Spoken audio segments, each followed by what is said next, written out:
প্রধানমন্ত্রীর ছবিতে লাথি, পাথারকান্দির রাজু রাজকুমার গ্রেপ্তার।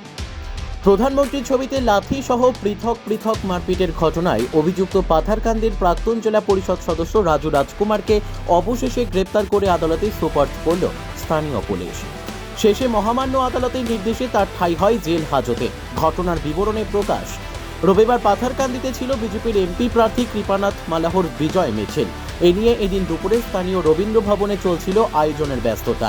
এমন সময় রবীন্দ্র ভবনের বাহিরে থাকা সাউন্ড সিস্টেমের গাড়ির পাশে রাজু রাজকুমার উপস্থিত হয়ে প্রথমে আব্দুল রহিম নামে এক যুব মোর্চার কর্মীর সাথে অকারণে ঝগড়ায় লিপ্ত হন। পরে বিষয়টি হাতাহাতি পর্যন্ত গড়ায়। এতে একসময় রাজু উত্তেজিত হয়ে গাড়িতে থাকা প্রধানমন্ত্রীর ছবিতে লাথি মারেন বলে অভিযোগ। পরে বিষয়টি জানাজানি হতেই বিজেপি যুব মোর্চার কর্মীরা তেড়ে এলে অবস্থা বেগতিক দেখে পালিয়ে গা ঢাকা দেয় রাজু। এমন ন্যাক্কারজনক কাণ্ডের খবর পেয়ে বিষয়টি নিয়ে পুলিশে এজাহার দায়ের করেন পাথারকান্দি বিজেপি ব্লক মণ্ডল সভাপতি শশীবাবু সিনহা।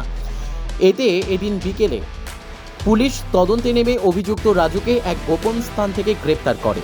উক্ত পুলিশি ধরপাকড়ের সময় রাজু উত্তেজিত হয়ে পুলিশের এএসই ফরিজউদ্দিন লস্করের সাথে দস্তাধস্তি ও অশালীন আচরণ করেন বলেও অভিযোগ।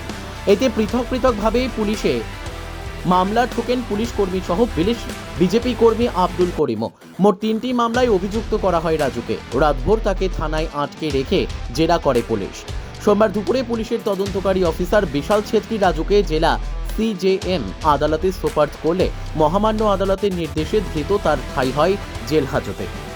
প্রসঙ্গত উল্লেখ্য যে রাজু রাজকুমারের এর আগেও বেশ কয়েকটি মারপিটের ঘটনায় অভিযুক্ত হয়েছেন।